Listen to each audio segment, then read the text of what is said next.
กะละวะนับยามไว้ซาสังหาเจ้าเขาวันดีมีมังกลาเมื่อไหนศาสนามนต์คำพระเปลี่ยนเจ้าไล่ไม้เอาซอย5 ปัก 70ว่าปีใต้ซอยปักไปเช้าดีตุติยาเดือน8มื้อ1ค่ำวันพุธปีคริสต์2526เดือนจุลายวันที่15ในจังได้มีมาเจ้าดานะซอมวันเฮาค่ะสังฆาเจ้าอันอยู่เช้าตีเวียงกันตีเมืองสีโหอยู่ค่ะเย้าเจ้าดานะซอมวันเฮาค่ะมีตันวันเหมือนใดมีชื่อว่าใจวิลาสะห่างใจวันชัยนางโนนจิงเอาลองตางดกยิงนางผ้าใส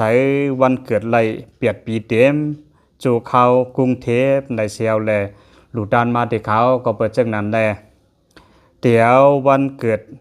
นางผ้าใสเปียดปีเต็มกว่าในแลช้างอันเป็น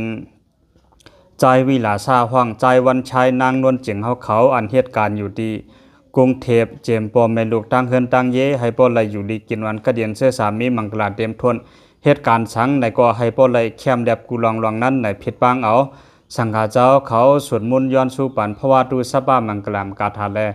สัพพิติโยกาถาสีกรรมดีค่ะภวันตุสัพพมังคลังรักขันตุสัพพเทวตาสัพพพุทธานุภาเวนะสัทธสุขีภวันตุเตภวตุสัพพมังคลังรักขันตุสัพพเทวตาสัพพธัมมานุภาเวนะสัทธสุขีภวันตุเต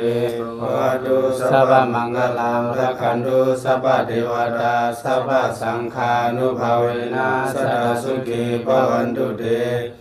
สัพพิติโยวิวัสสันตุสัพพะโรโควินาศสันตุมาริภาวันตุนารายาสุขิติกายุโกภวะอภิวาทนาสิริสาลิสามุทธาปัสสะอิโนสัตตาโลธรรมาวุฒานุอายุวันโนสุขังภาลั